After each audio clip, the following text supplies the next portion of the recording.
And welcome to the Solutions webinar, the final webinar in the series of Solutions webinars on light electric vehicles for cleaner cities.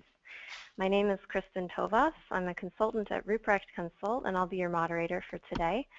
And we will be hearing a presentation from Annick Roetynck, who is working at AVERE, the European Association for Battery, Hybrid, and Fuel Cell Electric Vehicles. So I will just give you a brief overview of our agenda for today. First, I'll be giving you some webinar tips on how you can participate during this webinar. We really encourage a lot of participation, so if you have any questions, please feel free to raise your hand or type a question, so I'll show you how to do that in a moment.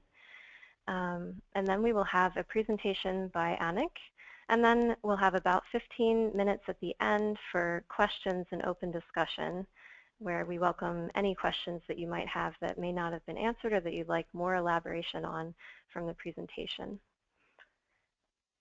So a quick overview of how to participate during this webinar. You can raise your hand at any time. For the moment, all participants are muted, so we can't hear you, but if you raise your hand, that will indicate to me that you would like to ask a spoken question. And then I can call on you and unmute you, and then you can ask your question. Or alternatively, you can type a written question down here in the questions log, and then I will field these questions throughout the presentation and possibly stop Annick at appropriate moments so that we can get your question answered.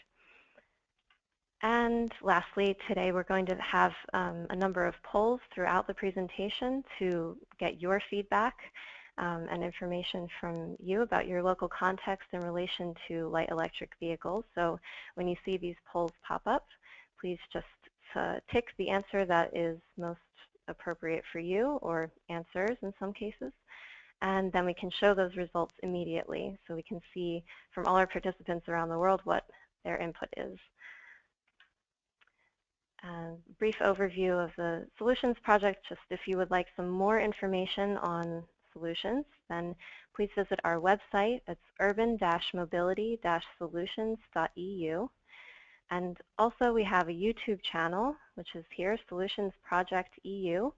If you visit this, we will shortly in the next few days have the webinar recording uploaded to YouTube. So this webinar will be recorded, and we'll make that available to you or anyone else you may know who might be interested in hearing what was on this webinar. So then, without further ado, we will start the presentation by Annick on light electric vehicles for cleaner cities. But first, I would just like to find out, we all would like to find out where everybody is from. So we just have a few questions here. We will try our polls out. The first question is, where are you from? So just tick the continent that is most relevant for you. There's almost everybody has voted. I'll close the polls in a few seconds if you haven't voted.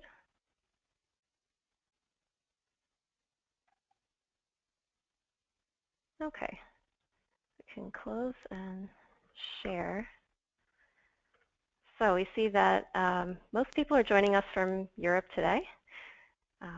So that's maybe not surprising given the time difference. A few from Africa and also a few from North or South America. So it's good to know. And then we'll just ask what is your position or background? So we're interested in knowing, are you currently working for a public authority?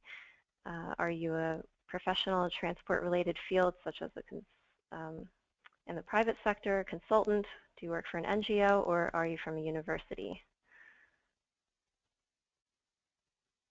I see the results coming in, and it's quite a variety.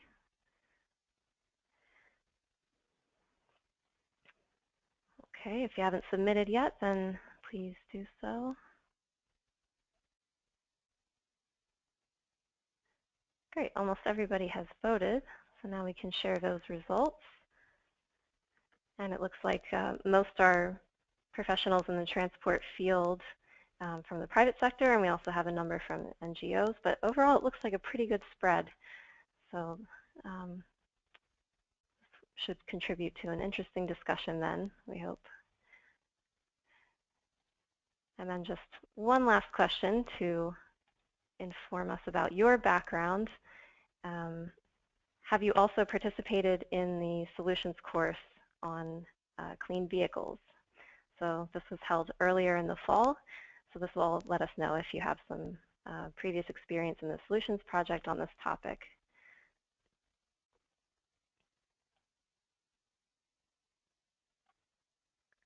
Okay, close the poll now.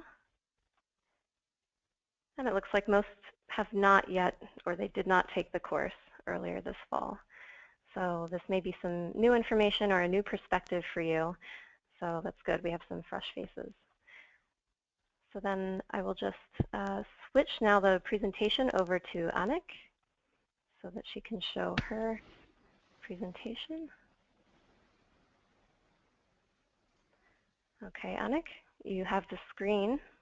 Good. Thank you, Christine.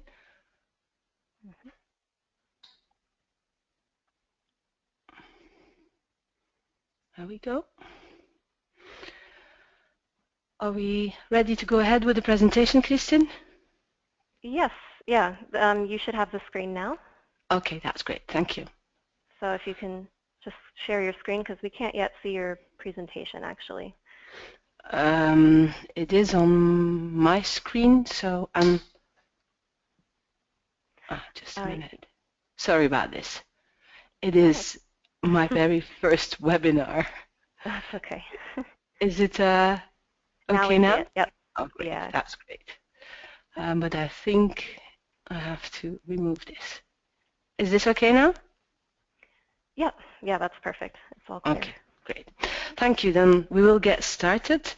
Thank you very much for joining us for this webinar. Very briefly, an overview of the content which I will be presenting to you, a short introduction. I will try to give you an idea of what light electric vehicles are, what they can do for sustainable transport, how they can be integrated into urban transport, what the main hurdles are for their deployment, how to stimulate their market uptake, and we will try to finish off this seminar or this webinar with a few success stories. First of all, a brief introduction. Christine has already mentioned Solutions. It's a European-funded project which, however, goes beyond the European borders. It involves also Asia, Latin America, Africa, and the Mediterranean. It is focusing on testing the transferability of innovative, sustainable mobility solutions around 6 thematic clusters, and one of these clusters is clean vehicles. It will finish in April next year. Very briefly about myself and about the association I'm working for. I have been in the two-wheel business since 1987. I was the Secretary General of ETRA, which was the European Trade Association for Bicycle and Motorcycle Dealers. Since last year, I have joined AVERE as the Light Electric Vehicle Policy Manager.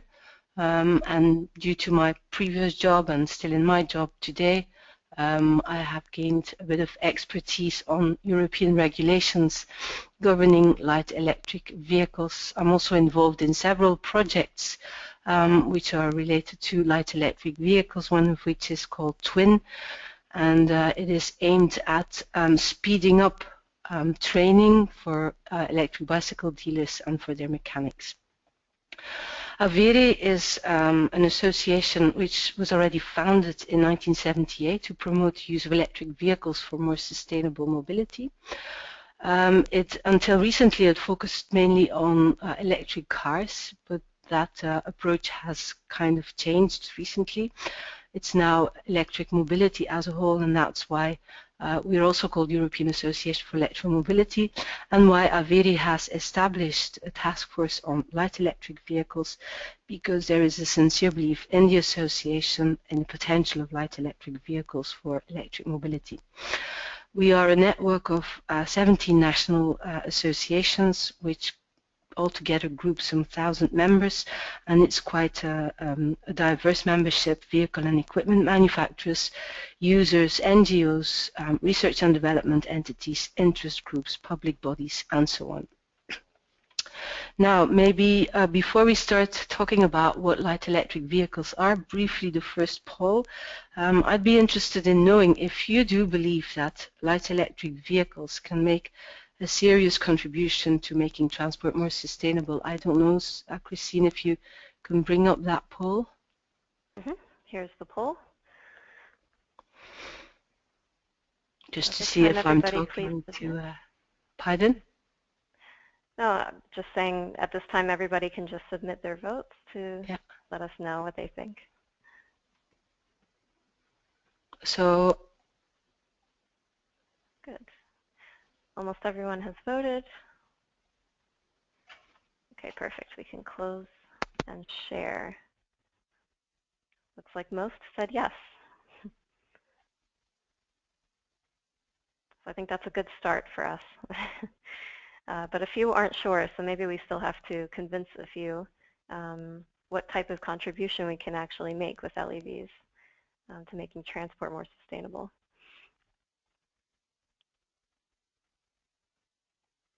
Okay, so I'll just go ahead and hide that, and we can go back to your presentation.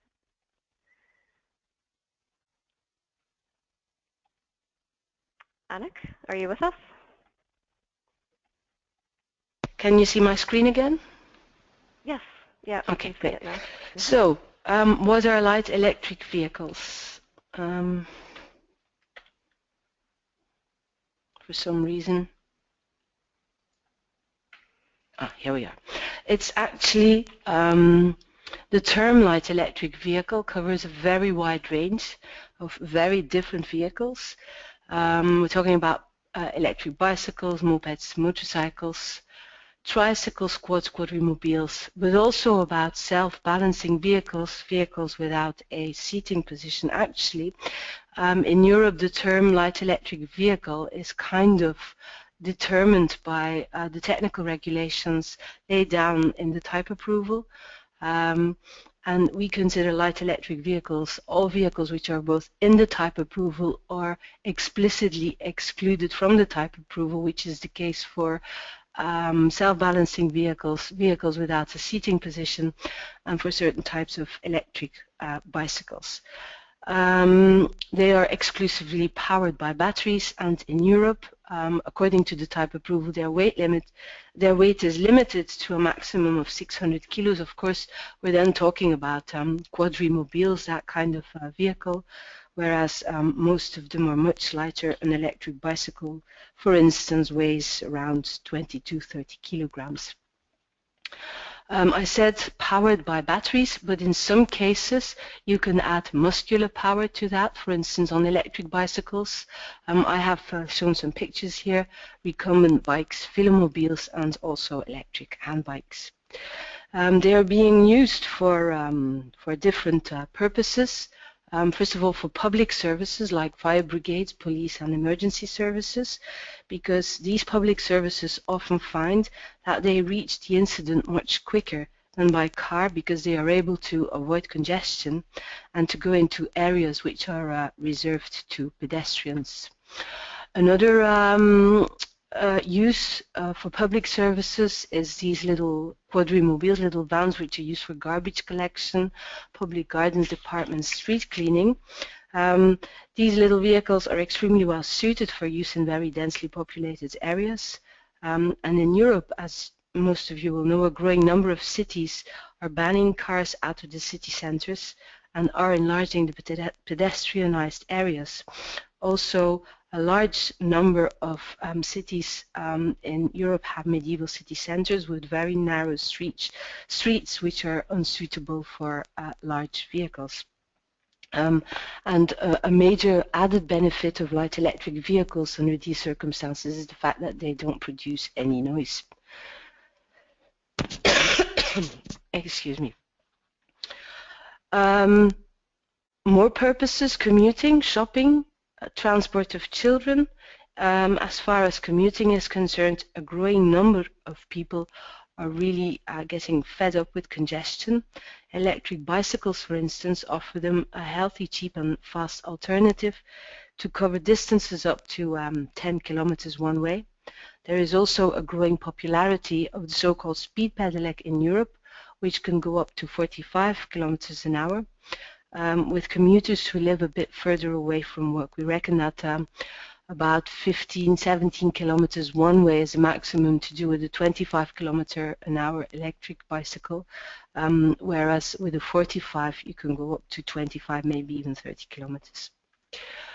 Commercial services like taxis, rickshaw services, or home delivery, courier services, and businesses are beginning to use electric vehicles because it has a beneficial effect on their corporate image. I don't know how it is in the different continents, but in Europe, pizza boys, for instance, or their vehicles are very noisy, polluting, and not smelling very well. So pizza boys on mopeds and scooters are not very popular, apart from the pizzas that they are carrying. And then finally, recreation tourism. Light electric vehicles are being used for sports, but also for touring and for city trips, because people discover that even if they are not the fittest, they can go over fairly long distances, and they can go in areas which are hilly and mountainous because the motor helps them to get up the hills. A new development in Europe with growing success is the electric mountain bike. But in general, electric vehicles help to grow cycling tourism, electric bicycles I should say, help to grow cycling tourism, which in the last decade has been growing immensely in the European Union. And then there are the electric scooters and also electric bicycles which are being rented out in cities for city trippers. Next is what can light electric vehicles do for sustainable transport. I have made a list here, which I'm not going to read out to you. It's all about the fact that they're clean and that they're efficient and effective and so on. I would like to add to this list that the number of people who die prematurely from air pollution and noise is much larger than the number of people who die from traffic accidents. And according to the World Health Organization, in 2012, 7 million people have died as a result of air pollution exposure. It's generally known that traffic emissions have a very considerable part in general emissions, and what's more, whereas other sectors manage to push back emissions, transport emissions continue to increase. So it is rather peculiar that this phenomenon is not recognized in most policies, and therefore not tackled in transport policies. I'd like to give you one example of the European White Paper on Transport, which does set a target for reducing traffic victims, but it does not set a target for reducing victims from pollution, even though their numbers are much higher. They can also contribute to combating congestion, as I already mentioned, because you can get through traffic much easier in a light electric vehicle. And this in turn reduces the external costs which result from congestion. They contribute to public health, and I'm not only talking then about vehicles which also use muscular power, but all light electric vehicles, because they incite people to use a mix of mobility, and in that mix of mobility there is more walking and more physical exercise involved than, for instance, just using a private motorized transport. They also contribute to the economy because they create green jobs. They reduce the costs from oil imports and pollution, and they stimulate innovation. All in all, they contribute to an overall improvement of the quality of life. Maybe, the second poll we will take after this chapter, which is about how to integrate light electric vehicles into urban transport. I think many of you have already seen the photograph which is in the slide about the space being taken up by car drivers compared to people who are on the bus or people who use bicycles. And I'm showing this photograph because also for light electric vehicles, the key is to create space and to create adapted facilities so that people can use light electric vehicles in a safe and a comfortable way. Now you see that a very rapidly growing number of cities is pushing out or pushing back internal combustion engine vehicles from the city centers. And this is something which is supported by European policy. Again, the European White Paper on Transport has a target on this. It doesn't recommend, it prescribes that half the number of internal combustion engine vehicles in urban areas has to be halved by 2030 and must be fully eliminated by 2050. Also in other continents you see policies to push back internal combustion engine vehicles. For instance, in 90 major Chinese cities, motorcycles have been banned, although I will talk about this later again. This has not so much to do with pollution. But anyhow, they have been banned from these cities and they have been mainly replaced by electric bicycles. So it is a fact that policies to reduce ICE vehicles do create space, and part of that space should be used for light electric vehicles. However, creating space is not enough, more needs to be done, and we do believe that an essential measure is a general application of a 30 km/h speed limit in urban areas. I think for the last 25-30 years there have been political attempts at European level to have this as a general rule to be implemented throughout Europe, but it has never been adopted by the Parliament and by the Council because they consider it as interference with national competence. But what you see is a growing number of cities who are by their own decision implementing the 30 km/h speed limit because it results in a limited difference in speed between road users, which makes it much safer, but which makes it also much nicer for all the different road users.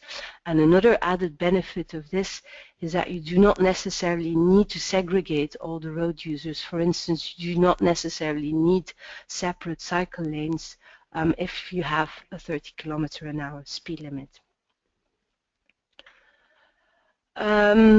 Another idea is to, not an idea or suggestion, is to grant light electric vehicles similar privileges as cyclists. As most of you are from Europe, I think you are familiar with these benefits or privileges. Here in Belgium, cyclists are allowed to go through pedestrianised streets. I know there is a lot of discussion about this measure, but I must admit in Belgium it does not cause any problems or very little problems. Another possibility is to grant use of both directions in one-way streets, obviously only for light electric vehicles on two wheels. You could also grant them the privilege to use taxi and bus lanes, to go right on red at traffic lights, and to use the cyclist section at traffic lights to get ahead of other traffic. Finally, you also need to provide for quality infrastructure, and when I talk about infrastructure for LEVs, this is mainly parking. LEVs are usually a bit more expensive than conventional bicycles, so people are concerned not only about theft but also about their vehicle may get damaged if it's not parked properly, so they should not be forced to have to tie their vehicle to street furniture. And what is important to take into account that bicycle racks do not solve the problem because most bicycle racks are not suitable for electric bicycles in particular and for LEVs in general. Electric bicycles have a motor in a wheel somewhere, so therefore it's very difficult to use conventional bicycle racks. One could also promote mixed mobility.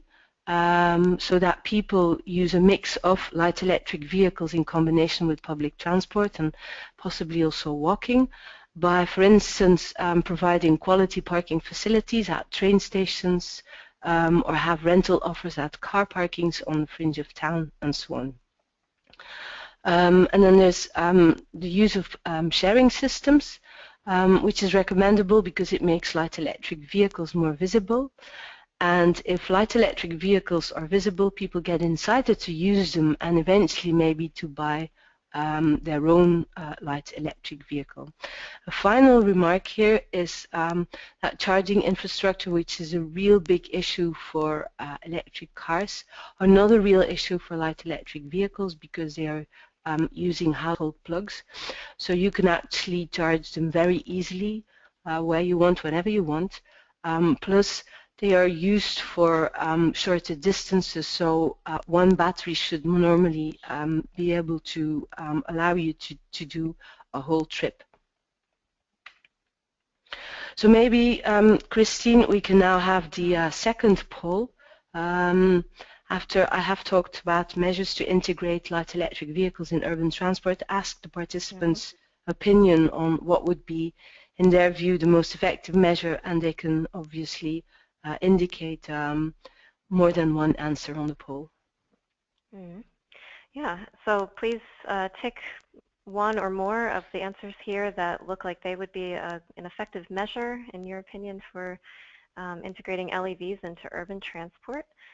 And while we wait for that, it looks like we have a hand raised here. I apologize if I mispronounce your name, but Gaetan Bale, I'll unmute you right now, and then you can speak your question if you would like while we wait.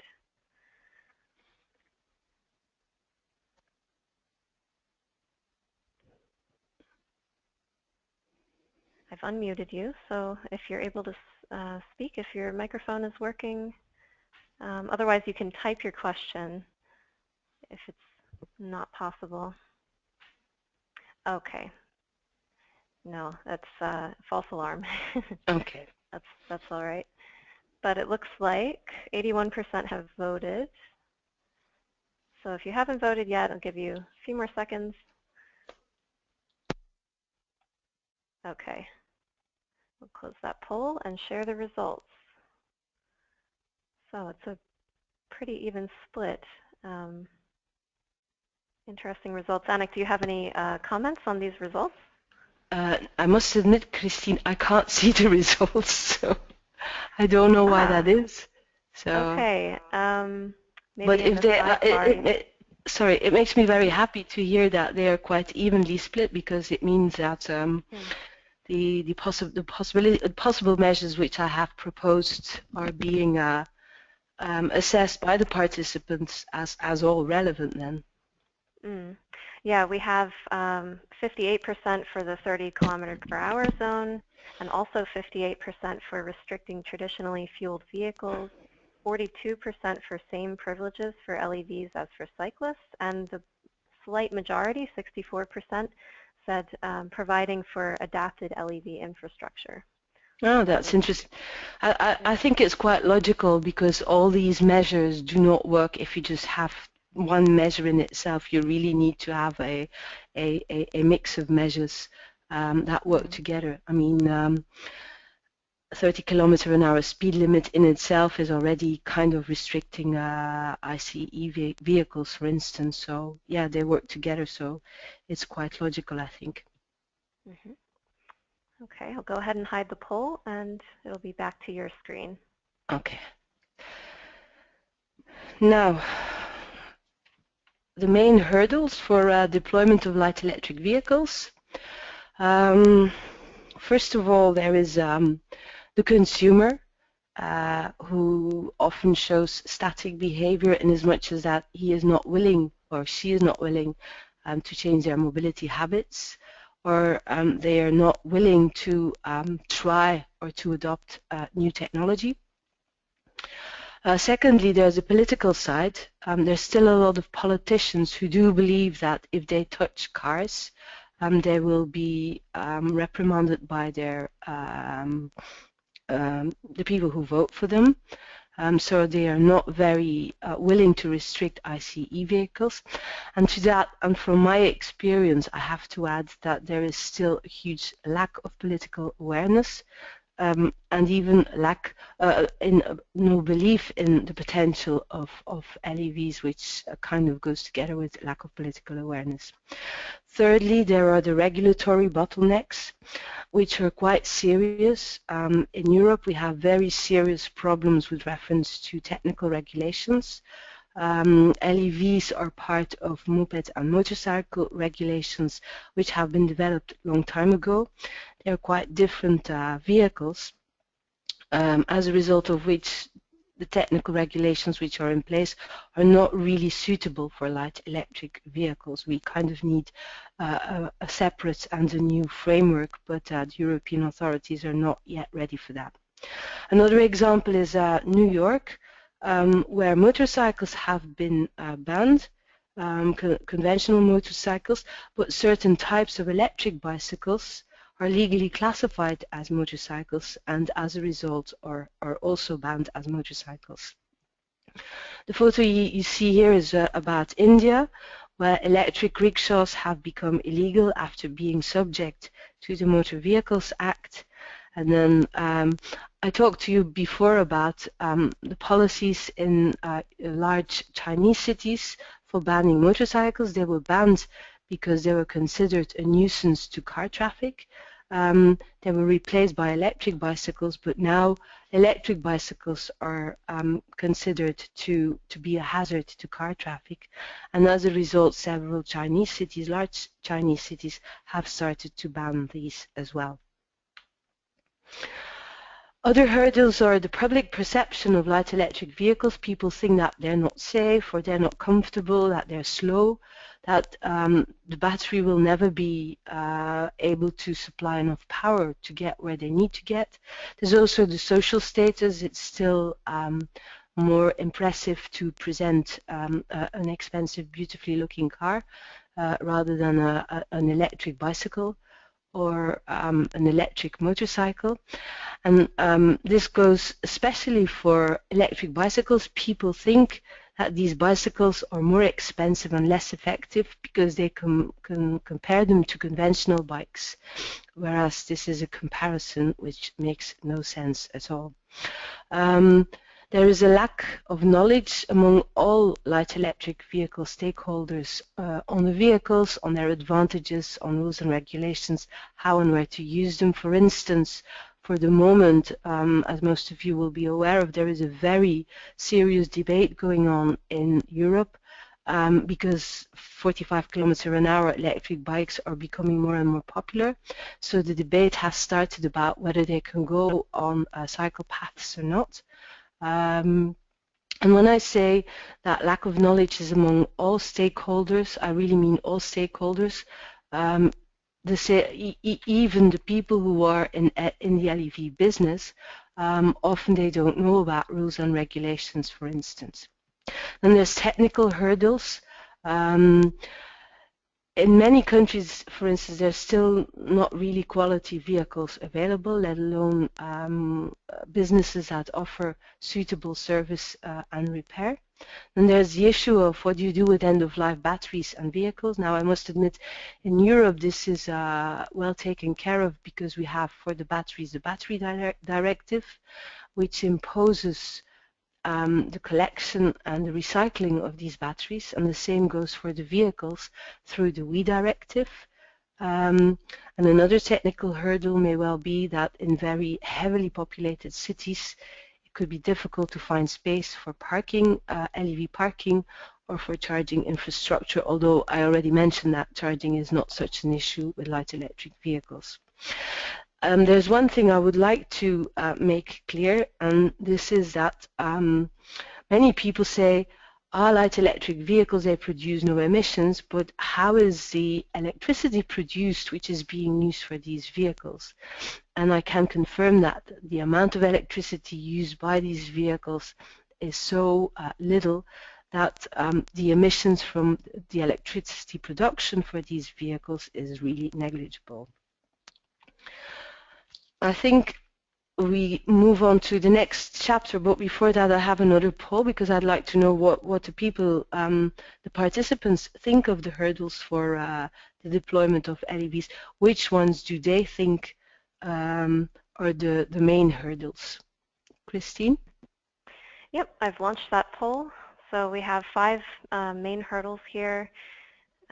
Static consumer behavior, lack of political will or awareness, general lack of knowledge on LEVs and their use, regulatory bottlenecks, and technical hurdles. So you can choose more than one of these. So just let us know what you think is the main hurdle. And if you happen to think that there are any other hurdles, for example, in your country, then please feel free to type that into the question box or raise your hand so that we can discuss that. And actually, while we wait for this, we do have one more person who has raised their hand. Email Rauma, I'll unmute you, and you can speak your hello, this is question at any Rauma time. speaking. Yes, Hello. hi. Hi, do you hear me?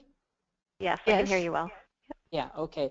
I was thinking that one of the major problems related to light electric vehicles is that there is not a single champion, for example, like Tesla, which, as you know, made electric vehicles sexy and improved and so on. So now people, at least in Scandinavian countries, think that light electric vehicles are those small, unreliable Chinese small cars or widgets or whatever, and they just think that they are not to be used in Europe and so on. So we would definitely need 1 or 2 champions, really good success stories, which would like bring light electric vehicles to the front, and then politicians would say that, hey, this is cool, and let's promote them. Well, thank you for that remark, and if I may reply to it, I think for light electric vehicles it's not so simple as for electric cars. I mean, Tesla is a champion, but it's still pretty much the original concept of a car. It's not so simple for light electric vehicles because, as I explained at the beginning of my presentation, there are many different light electric vehicles. And the concepts are changing, and I think if there wouldn't be these regulatory bottlenecks, the concepts would be changing even more and become much more exciting and modernized and so on. On saying that, I do think that there are some champions for certain types of light electric vehicles, but maybe not at a European level. I'm thinking, for instance, about European bicycles. There are a number of brands there which are very well known by the general public and which are known for their electric bicycles. So I would consider them the Teslas of the electric bicycle business. But as I said, light electric vehicles does not only concern electric bicycles, but a wide range of different vehicles. Okay. Yeah, and we have one more comment from Tobias Schluter, and he says, yes, I think that there are other hurdles. In smaller cities, there is a lack of business models. Renting systems often do not need or do need a large number of bikes. And I'm interested in smaller bike sharing systems, idealistic, decentralized, and in cooperation with already existing bike shops. So business models is sort of the theme there. Yes, I totally agree with that remark. The problem is also that there is a distribution network for light electric vehicles, which is, without wanting to be insulting or anything, but which is a little bit conservative. Electric bikes, for instance, are still to a very large extent being distributed by conventional bicycle dealers. Yeah, and they are not always in favor of sharing systems, of rental systems, because they think or they believe that this takes business away from them, which is not necessarily the case, as I will explain in my presentation in the next chapter. The more light electric vehicles that people see, the more chance that they will take up the use of light electric vehicles. But it is true, it is different, it is difficult to have suitable business models for smaller communities. Also, we're talking about slightly more expensive vehicles. You've got the whole issue of the parking, the batteries, and so on. So there are some exercises going on, but I don't think that for the moment the ideal solution has been found yet. Okay, and with that we can close the poll then. It looks like most people have voted, and we can share those results. I will describe them for Annick. Thank you. So we have static consumer behavior got 45%. The majority, 79%, said lack of political will or awareness, which seems to be a very common barrier in much of sustainable transport. 53% general lack of knowledge on LEVs and their use, 37% regulatory bottlenecks, and 32% technical hurdles. Thank you for that. A lot of it had to do with awareness. Yes, yes. Well, from my work, I can testify. I mean, I talk on a daily basis with people at European level about light electric vehicles, and it is true.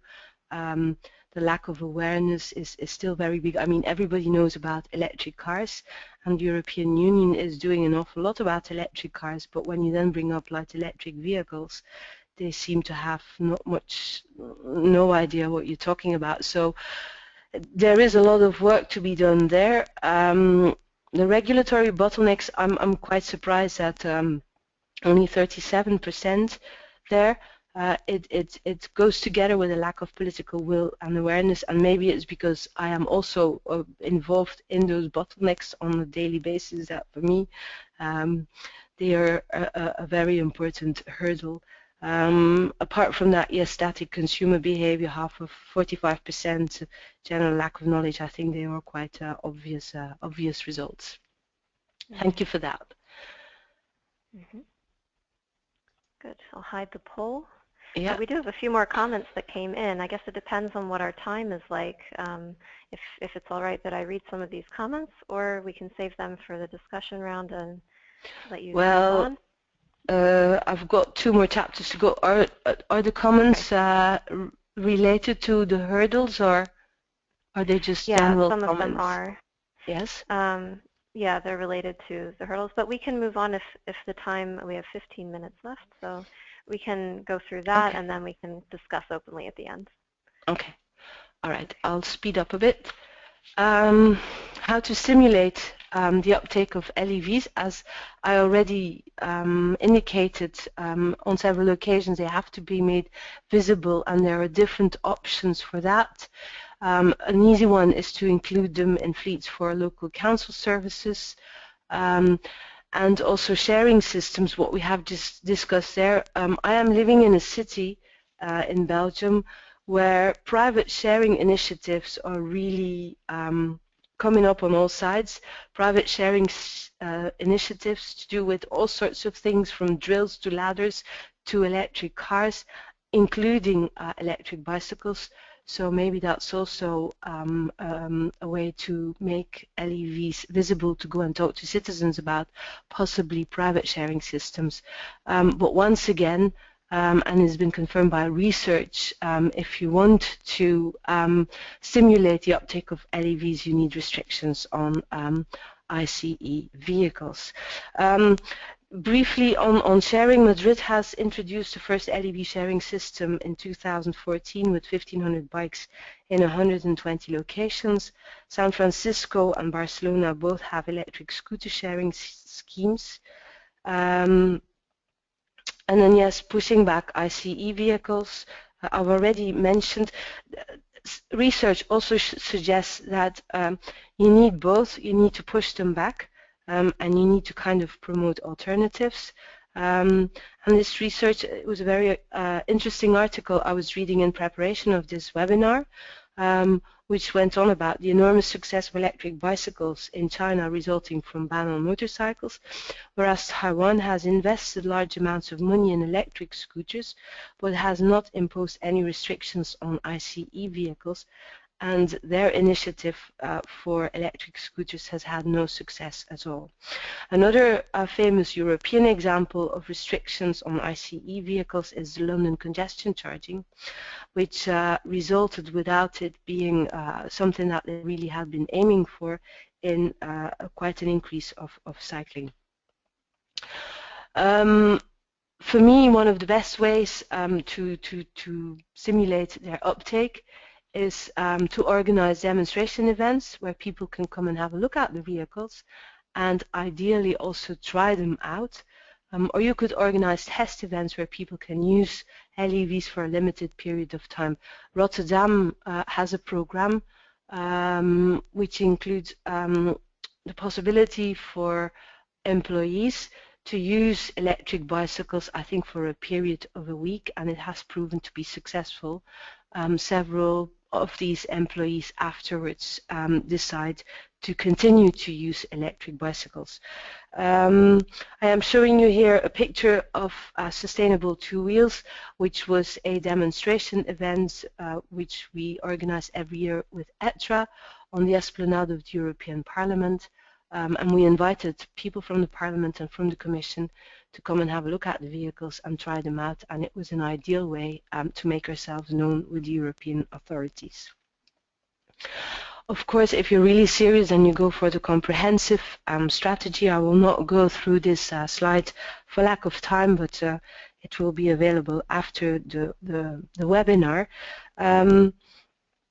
Successful market introduction programs, however, focus on technologies that either offer outstanding advantages to the users compared to existing technologies or require only minor behavioral changes from prospective users. There's a lot of discussions about money issues involved in simulating light electric vehicle uptake. We see that financial incentives is very difficult to predict their success, and maybe it's a better idea, instead of giving people money to buy vehicles, to invest that money in the infrastructure to use the vehicles. Taxation may be a different story. If you look at Norway, the success of electric cars in Norway is to a large extent attributed to taxation measures, among which exemption from value-added tax.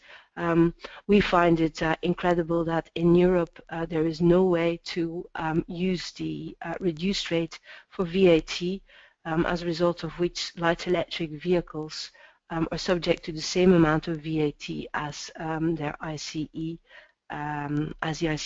vehicles. But if you use financial fiscal incentives, then you have to plan them over a sufficient period of time, and you have to measure the results and assess them. Finally, a few success stories. This is the worldwide market for electric bicycle sales. The numbers are from the Electric Bike Worldwide reports published on a yearly basis by the American Frank Jameson. I must admit, when he says 1.7 million electric bikes in 2015 for Europe, it may be a little bit optimistic, although we do assume that his figure for 2014 was fairly accurate. But of course, it doesn't compare to what's going on in China, where there's more than 30 million electric bicycles sold on a yearly basis. But all in all, as far as the world is concerned, it does improve in, or it does increase in most parts of the world. Electric scooters are a more difficult story because their price, the price of electric scooters is in most cases higher than the price of ICE scooters, whilst the battery still has a limited range, and we believe that there is a need there to develop completely new concepts. The European electric bicycle market, I think, is for quite a number of countries a huge success story. The Netherlands, Germany and Belgium are the champions and really already have mature markets. Also, it is quality vehicles which are being bought in these countries. The average price is around €2,000 for electric bikes, and they have a market share of 10, sometimes well over 10%. What you also see is that the riders of electric bikes are getting younger, where it started with elderly people or people with physical problems. The use of the bicycles is becoming more diverse. And the success goes together again with policies to push cars out of urban areas and growing traffic problems. I would all advise you wholeheartedly to have a look at the website emobil-aachen.de, because Aachen is a good example of a city which has developed and is implementing a comprehensive strategy for electric mobility. They have been inspired by the white paper transport target, and their strategy includes different aspects of electric mobility, one of which is, I'm very happy to say, light electric vehicles. This is an overview of what they do to promote light electric vehicles. For instance, companies, the city provides companies with electric bikes so that their staff can test ride for a week. They were the first ones to introduce the electric bike version of Collar Bike, which is the rental system provided by the German railway company. They have a comprehensive brochure with advice on electric bicycles, and their local universities are developing an electric bike rental system. Finally, another good example is Pro E-Bike. Pro E-Bike is a European funded project to promote clean and energy efficient light electric vehicles, bicycles and electric scooters, both for delivery and for goods and passengers transport. I mentioned Pro E-Bike mainly because of their e-bike simulation tool. They have developed it for companies and public bodies, and it allows you to simulate the impact of changing your ICE vehicle for an e-bike.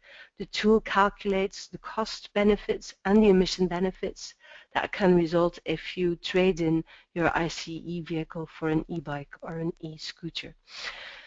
You can view the tool at the website address which is mentioned there. This is just a screenshot of the tool, where you can see the calculation of the fuel costs and the calculation of how much emissions you save.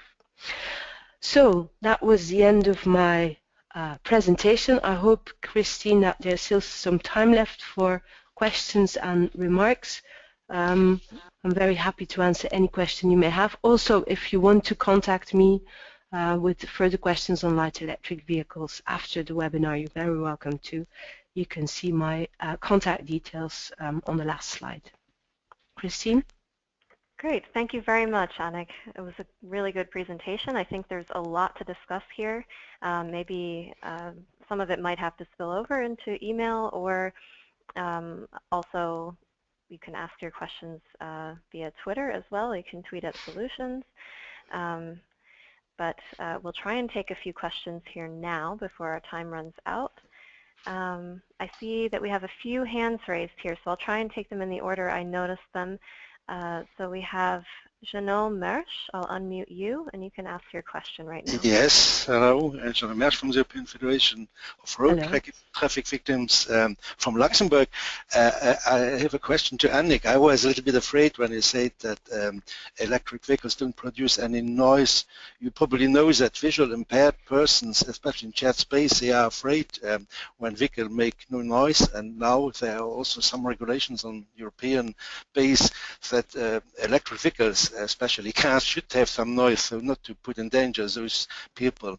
And the second question would be the compatibility. As far as we have not pushed cars out of urban areas, we have cars with, even if they have only 600 kilogram, and if there is an SUV, for example, crashing even at 30 or 40 kilometers an hour into a light electrical vehicle, those passengers in the light electric vehicles, they will be put at danger. Normally, we can say if you have a double mass, so a car of 1 ton 2 crashing with a light electrical car of 600 kilo, the one in the light electrical vehicle has a 6 times more risk to die or get severely injured. And then finally, I want to go quick through this about helmets. We all know that if you go above 25 kilometers an hour with an electric bike, as that you don't need a helmet. It's well recommended, and if you go above, most countries in Europe now regulate that it's more close to a moped, and that you should use helmets. This would be the three questions for what I think concern also victims' concerns.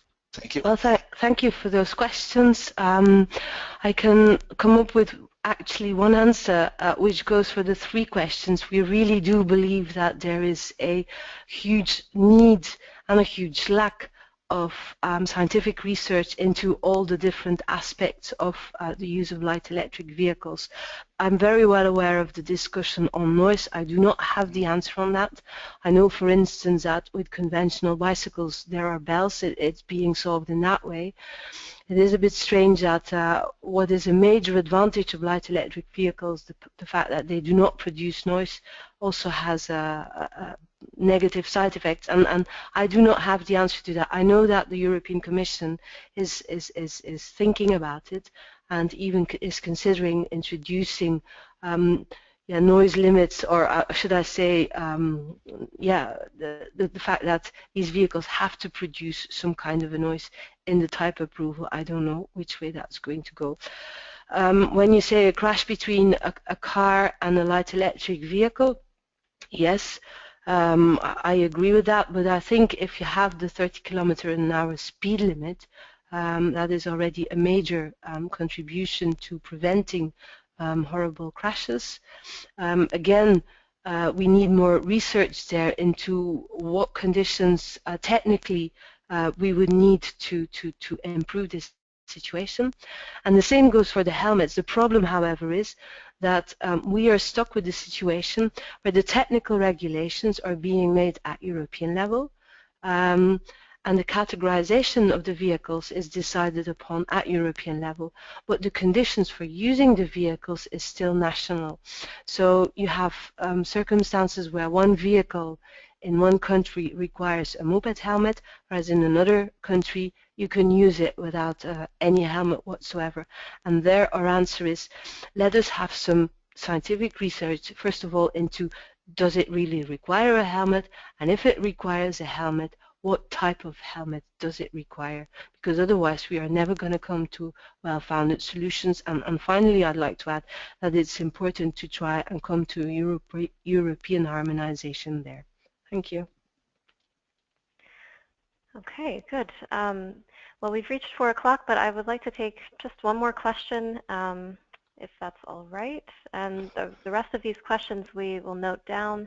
And if you'd like to follow up, please feel free to email Annick. So we have a question, a hand raised from Malcolm Ferguson. I'll unmute you now. Yes. Hi, can you hear me? Yes, we can. Good, good. Thank you for that, Annick. That was really very interesting. But one question, and I'm a great enthusiast for LEVs. I think they have an important role to play, as you set out. But if people were going to be cynical, they would say, well, yes, that's lovely, but of course it depends what you are substituting with an LEV. So if you're using an LEV rather than a 3-litre car, well, obviously that's a good thing. But what if you're using an electric bike when you previously used a push bike, or if you used to come by bus, or if you used to walk? I mean, do you have any decent facts or figures on to what extent they divert from other positive modes of transport and to what extent from the negative ones? No, that's another issue that keeps popping up. Do they substitute already ecological means of transport? Do they substitute cars? The fact is that half of all car trips in Europe are less than 7 kilometers, and 30%, I think, or even less than 3 kilometers. So there's an awful lot of car trips carried out today, which could easily be carried out by different means of transport, including LEVs. Again, we need research on this, to what extent that LEVs are already replacing car trips or replacing other trips. And this is another problem, the fact that there is no statistical data. For instance, the European Union publishes every year their pocketbook with statistical data on transport. There is nothing in there about bicycles, there's nothing in there, or very little about motorcycles, let alone about light electric vehicles. So there too an awful lot of work needs to be done. And we need to work together with universities and academic institutes to get some research going on this issue, because it is a relevant question. But as in my presentation, I have underlined on many occasions, I really do believe that if you want deployment of LEVs, you need to push back internal combustion engine vehicles from city centers, which is something which is going on anyhow. Whether there is legislation about it or not, the cities are doing it out of their own initiative. And I think that that opens the door for a broader use of light electric vehicles. Okay. Thank you. I think that's a good note for us to wrap up this webinar on, now that we've reached just a few minutes after 4. My apologies to the people who we did not get to your questions, but again, feel free to email us with your follow-up questions or comments. We definitely welcome that. And I'll just switch the screen back to myself. And